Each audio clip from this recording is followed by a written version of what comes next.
gente! Esse é o terceiro mês do Desafio das Leituras e nesse mês a minha releitura foi de Orgulho e Preconceito, da Jane Austen. Não era uma leitura programada, na verdade esse mês era pra eu estar lendo Harry Potter e a Câmara Secreta, se não me engano, mas eu fiquei com vontade de reler em algum momento no mês passado. Me bateu uma vontade de, reviver emoções de Darcy e aí eu falei, what the hell, né? Já tô no Desafio das Leituras mesmo, então vamos lá. Então, situando, pra quem não conhece a história, embora eu ache isso um pouco difícil. Orgulho e Preconceito se passa lá em 1813, mais ou menos, que era a época que a Jane Austen viveu. Conta a história de uma família formada por 7 pessoas, que são o Sr. e a Sra. Bennet, e as suas 5 filhas, que são Jane, Elizabeth, Mary, Catherine e Lydia. Eles todos vivem numa situação razoavelmente precária de vida, e o sonho da Sra. Bennet é conseguir casar bem todas as suas filhas. Então ela basicamente vive em função disso e é um pouco irritante, porque é tudo em que ela consegue pensar o tempo todo.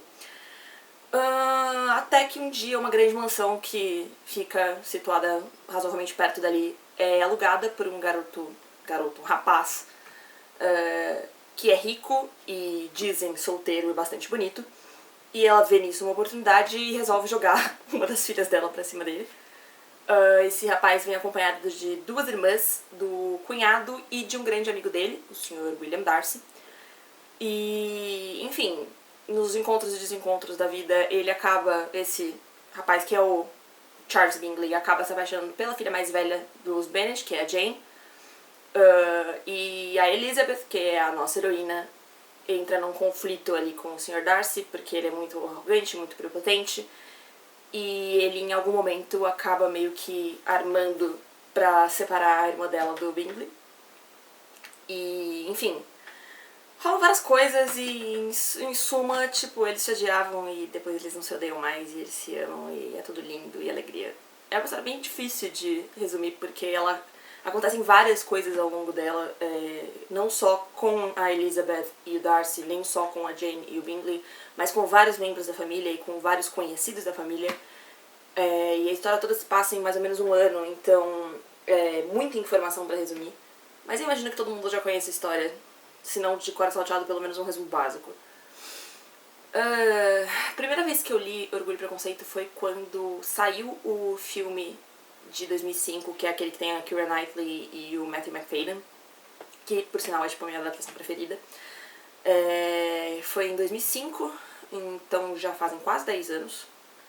Eu lembro que eu assisti o filme e eu fiquei muito obcecada com ele, porque ele é maravilhoso. E eu queria muito, quando eu descobri que era um livro, eu queria muito ler. Eu peguei o livro na biblioteca da minha escola, era uma daquelas versões adaptadas, sabe, com a linguagem adaptada pra um tom, mais leve. E mesmo assim eu achei ele um pouco pesado pro meu eu de então 13 anos. Foi um pouquinho denso, eu demorei bastante tempo pra ler, demorei uns 3, 4 meses pra ler. E eu gostei, mas ao mesmo tempo eu gostava mais do filme. E desde então eu já assisti várias outras adaptações de Orgulho e Preconceito. É uma história que eu gosto muito, como romance, como clássico, enfim, de várias maneiras. E eu assisti várias outras adaptações e meio que essas adaptações ocuparam o lugar do livro na minha memória. Então, em algum nível, eu já não sabia mais dizer o que eu lembrava do livro e o que eu lembrava que não necessariamente existia ou que tinha sido adaptado dos acontecimentos para caber dentro de um filme ou caber dentro de uma série. Em 9 anos, muita coisa mudou. Eu li muitos outros livros. Eu não sou muito dada a clássicos ainda, mas Jane Austen é uma exceção que eu abro com frequência. E ano passado não, já fazem uns 3 anos, eu comprei essa edição de capa dura, de cor, sensacional, que tem 4 volumes, 4 romances dela, que são Razão e Sensibilidade, Orgulho e Preconceito, Emma e Abadia Northanger. No objetivo de eu reler os que eu já tinha lido, que são Emma e Orgulho e Preconceito, que ambos eu li em 2005, há muito tempo atrás, e de ler alguns dos que eu não li ainda, embora aqui não tenham todos os que eu não li. E eu paguei uma pechincha entre várias aspas, por um livro tão grande, enfim, de uma edição tão bonita. Eu acho que eu paguei 60 ou 70 reais, mais ou menos. Mas eu adiei por muito tempo essa leitura, não só porque é um clássico e, enfim, eu tava mais na concentração de ler coisas novas do que reler coisas que eu já tinha lido, mas porque ele é inglês e eu não sabia o quão difícil isso seria e se ia ser tipo um livro que eu tinha comprado por ser bonito e que no final das contas ia ficar na minha estante meio inútil, porque eu não ia conseguir ler. E ele tem esse adendo de que a edição dele, eu não sei se dá pra ver, e tem letras muito pequenas. Então, assim, a leitura não, ela parece que não rende. Às vezes eu passava 2 horas lendo e quando eu tinha visto, eu tinha lido 10 páginas. Então isso é um pouco frustrante. Mas eu comecei a ler Razão e Sensibilidade no ano passado, em final de novembro, mais ou menos dezembro. Eu dei uma pausa porque Razão e Sensibilidade é muito chato. Desculpa, Jane Austen, mas é muito chato. E depois eu voltei, terminei, e no final das contas eu descobri que o problema não é a linguagem. O problema, de repente, pra mim, com Razão e Sensibilidade foi a história. Que eu já não gostava, já tinha assistido o filme, enfim, já não gostava por natureza, e quando eu li o livro eu continuei não gostando. Não teve nada que a Jane Austen pôde fazer pra me fazer gostar da história.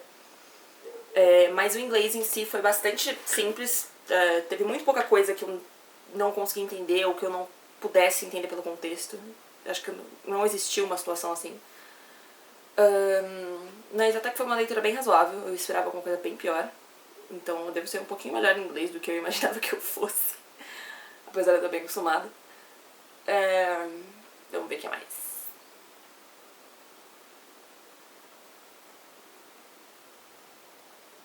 E existia uma porrada de coisa que eu não me lembrava, ou que eu lembrava muito em relação às adaptações, mas eu não tinha certeza de onde isso se encaixava no livro. Porque eu tenho, assim, das adaptações que eu vi, eu tenho 3 principais, que são a série da BBC de 95, aquela com Colin Firth, que é a mais completa, em termos de, tipo, de ser fiel aos acontecimentos, blá blá blá. Tem aí uns 6 episódios, então ela é bem certinho, meio capítulo por capítulo. Eu não consigo lembrar agora de se tem alguma coisa que esteja no livro e não esteja lá. Acho que se tiver, é muito pouco. O filme de 2005, que adapta várias coisas, mas de um jeito muito legal. Eu fiquei muito feliz, na verdade, de ter feito esse paralelo agora. Porque tem várias coisas que não existem no filme, mas que eu consigo perceber que eles não existem porque elas não são necessariamente essenciais. Ou que foram adaptadas para juntar várias coisas em uma só. Diálogos que geralmente tipo, juntam ações, enfim, que às vezes se passam ao longo de 3 capítulos e juntam numa cena só. Essas coisas muito práticas de cinema, mas que não deturparam o conteúdo original. Então isso me deixa muito feliz. Porque eu não gosto do filme tanto à toa. E também The Lizzie Bennet Diaries, que é mais recente, acabou no ano passado, é uma websérie. E é uma adaptação modernizada de Orgulho e Preconceito. E foi muito legal porque eu tinha uma noção do que estava acontecendo, eu tinha uma noção de onde as coisas estavam indo. Mas é muito diferente você traçar esse paralelo com... Mas é muito diferente você traçar esse paralelo com o conteúdo original. De tipo... Porque é uma história que é muito antiga, ela passa há muito tempo atrás. Nem sei fazer as contas de quantos anos atrás, mas enfim, séculos anteriores. E você pensar em, tipo, como eles trazem isso pros tempos atuais é bem legal. E, enfim, teve várias coisas que, tipo, que eu tinha gostado na série, mas depois que eu reli o livro, eu lembrei. Elas fizeram muito mais sentido e ficaram muito mais engraçadas.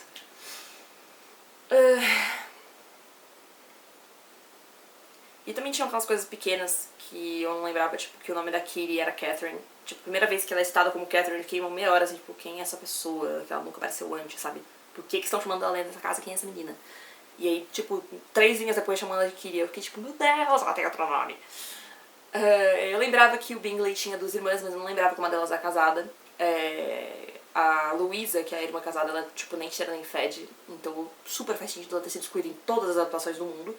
Menos a da BBC, porque, enfim, BBC.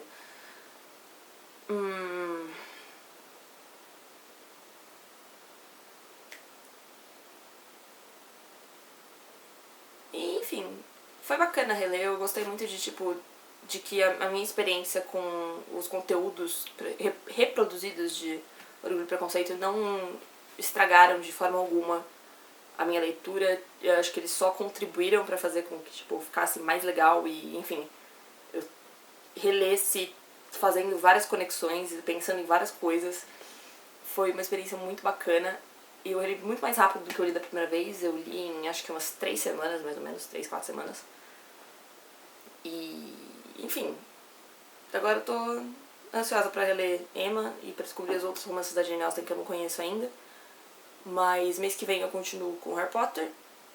E, enfim, vocês podem descobrir mais sobre o Desafio das Leituras e os livros que eu estou programada para ler esse ano, embora, como vocês possam perceber, podem existir desvios pelo caminho, no link que eu vou deixar aqui na descrição do vídeo. E se vocês estiverem fazendo também o Desafio das Leituras, não deixem de compartilhar comigo as suas resenhas, as suas opiniões. Também, se vocês já leram ou releram ou pretendem ler o Orgulho e Preconceito, se vocês conhecem alguma adaptação que eu não citei, deixem aqui nos comentários. E, enfim, eu espero que vocês tenham curtido a resenha. Eu vou ficando por aqui hoje e até mais!